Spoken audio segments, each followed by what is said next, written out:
Well, those questions about ballots still hover over counties throughout Georgia. Chatham County even extended its hours tonight to make sure all votes are counted.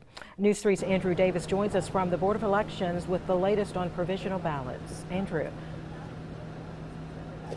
Yeah, well, the Board of Registrars here is actually going to stay up until 6 o'clock tonight to make sure anybody with a provisional ballot goes ahead and comes in with their ID to verify either their identity or their location, their residence at that point. But they're telling me also a lot of those folks who want to have their voices heard, there aren't many left in Chatham County. The Board of Registrars says simply, they tell me about 10 votes left. About 300 provisional ballots were cast on Tuesday. Most of those were either classified PR, where they registered but their name didn't appear on a voter's roll, or OP, which means they were trying to vote out of their precinct or went to the wrong precinct to vote. As for those PI, or people who didn't have their identification with them at the polls, officials tell me there are only about 10 of those ballots still outstanding. Less than 5 people haven't come in to give their ID, but they will stay open until 6 o'clock tonight to make sure your vote will count if you're one of those people. Now, the only other votes that seem to be out there for Chatham County were the military. About 300 of those ballots were sent out.